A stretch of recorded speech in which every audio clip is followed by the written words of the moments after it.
Hi, I'm Donna Edison from Remax Professionals. Welcome back to our Pro Realtor series. Today, we're going to talk about what to do when you get that first call about a listing.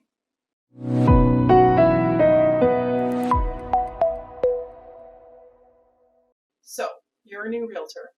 You've just gotten that first call and you don't know what to do. The client has called you and said they want to list their house. Here are a couple of steps that you're going to take to ensure that you know exactly what you're dealing with and who you're dealing with. First step, when you get that call, what you're going to do is ask some pre-screening questions. Those questions are going to be, who owns the home? How long have you lived in it? Have you done any upgrades? Things of that nature, just to get a little bit of information from the client. After that, a good practice is to pull title. Although this client has told you that they own the home themselves, they may have someone on title that it might be an estranged spouse, or it might be someone who's about to become an estranged spouse. We don't know. But they don't always tell us that another person is on title. And what we really want to ensure when we're going to that home is that we are talking to the homeowners and all of the decision makers. So it is very much recommended that you make sure you pull title on a home. It also is going to give you a lot of interesting information, such as if there are caveats against that property or liens. It's also going to tell you different things in terms of what's owed on that home. Sometimes it's an inflated number on there, so don't get yourself too worried, but at least you're going to have an idea of what you're getting yourself into, because you want to make sure if you're going to say that a house is worth something, you need to know that they haven't refinanced so much that they may not be able to sell.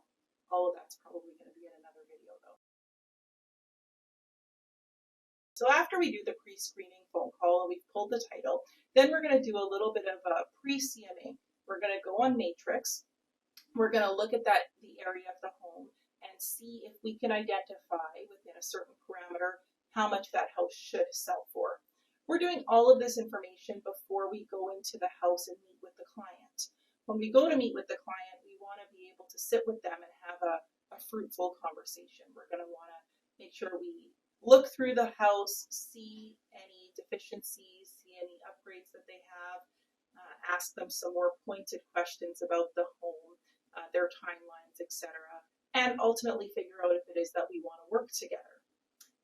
While you're at the house with the client, it is really important to make sure that you discuss a service agreement with them, because that's one of the first things you're going to want to do when you get there, to make sure that they understand that you have to have this agreement in place to work with them. Now, when you're doing a service agreement, don't overthink it. It is not that serious, but it is law. So you want to make sure you're complying with the law, but at the same time, you are not stressing yourself out about something that you have to do. That agreement can just be for the period of time in which you're going through the home and having this conversation with your clients.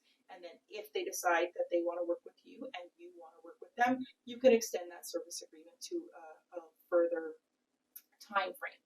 So just to give you a little bit of an idea of what a service agreement is and something that you can easily tell your clients, it's an agreement and promises basically that you as the realtor are making to the client in which the services that you're going to provide. All of the other paperwork that we sign with them typically, so the listing contract, buyer's contracts, joint representations, those are things that they're signing with the brokerage and you as the sales rep, but a service agreement are all the promises that you as an agent are making to the clients. We're just putting paper where our mouth is, so to speak.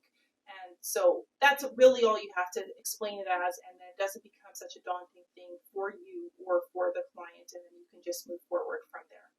Thanks so much for watching. For more information, please check out our other videos on our channel. See you soon.